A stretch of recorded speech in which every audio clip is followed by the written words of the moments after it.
Welcome back. I thought that today we could talk about how to get through nonfiction books. I decided to talk about this because looking back on my journey reading, I think that nonfiction books have provided me some of the richest stories and content and learning experience that I've had all the way throughout. But I also acknowledge how hard it is to get through these books and to get into them in a sense. So I wanted to talk about some of my tips for getting through nonfiction books. Okay, so the first thing I would recommend is a lot of the times we have to read nonfiction books for things that we aren't necessarily interested in, but I challenge you to try to find something that you are interested in. Not too long ago, I read Stephen Hawking's A Brief History of Time, and I was like, perfect, it's small, I can get through it, and it seemed kind of interesting based on the cover and stuff. But it was not. I mean, it was very technical. It talked about a lot of theories and concepts, and it was just so heavy to get through. But in my mind, I was like, do not quit. You have to get through this book. But I very quickly realized that even though it was interesting to me, the topic, I wasn't actually interested in all the tiny nuances and things about each concept in general. It almost read like a textbook. So another thing that I do very often is I will take notes. I will highlight in my nonfiction books. I know that a lot of people don't like to write in their books, but it makes my brain kind of slow down and process what I'm reading a little bit better. This one, for example, is a library book, and so I obviously can't write in it, so I've been flagging things in it, and it makes me pay more attention. I have my little page flags nearby, and I'm like, is this worthy? Is this something that is making a good point? The next one is to set a page count for yourself. If you want to get through it in a certain amount of time, it will help you kind of have a smaller goal in the midst of it, right? So even this book right now is 150 pages, and it's still a lot of content to get through. So I have told myself every day I'm just reading 20 pages. That's it. That's my expectation for the day. Or you can even go any lower and just be like, I'm just gonna do 10. I'm just going to do 5. I'm just going to do 1 chapter, and it can help your brain kind of not be so intimidated by the length of a book. And speaking about the length of a book, I would recommend starting with something small so that when you finish it, you feel more accomplished, right? You're like, I did that. I read that book. You know what I mean? Before you go grabbing a 900-page book. I feel in order to kind of gain some confidence in your skills and being able to be like, I did that, start small. It's completely okay. Another thing is that you are allowed to skim through some parts, right? The book police are not going to come and find you. You're not going to do 20 to life because you glazed over a chapter. For example, in reading that A Brief History of Time, there were some parts where it was so dense in terms of the theory, and I was lost from the beginning, and the more that I kept reading, I was like, it's just not clicking. Is this really going to affect my understanding of what's coming next in the chapter? And I kind of glazed over maybe 2 paragraphs, kind of speed read, but didn't focus too much on understanding it. Took it at face value and just let the rest of the chapter explain itself. And that worked out fine. It's not cheating. I promise you're going to be okay. Another thing is to just accept that you are not going to read at the same pace.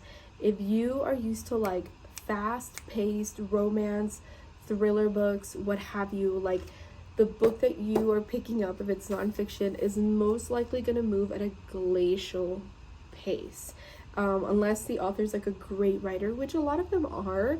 But the matter of fact is that just in nonfiction itself, it's really hard to have pacing that can match something like the books, the fiction books that you're reading, except that it's going to take you maybe 5 times longer to get through a book of this size than a big old fantasy book.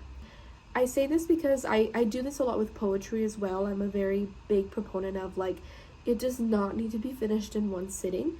Sometimes with poetry, it's good to just kind of sit there, read a poem or a few of them, absorb them, leave them, and come back to them. And I feel that's how it has the biggest impact. Except that the pace is going to be off. Except that you're going to have days where it is not the vibe.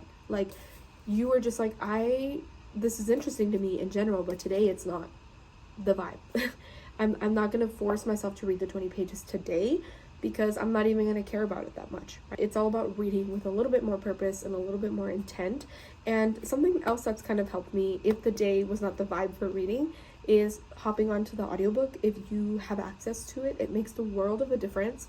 It's a little bit more passive, so you're not doing like as much of the work. Reading in itself and reading physical words off a page is like an extra thing that your brain is having to keep up with, right? And so if you're not interested in it, the faster you're gonna pull away. If you're driving home and you have some time and you're like, let me just get at least like 15 minutes in of this audiobook, you will gain something from that, right? So jump to the audiobook if possible. My last two tips, this next one is kind of funny, but what I will do is that I will imagine that I am an expert on this topic.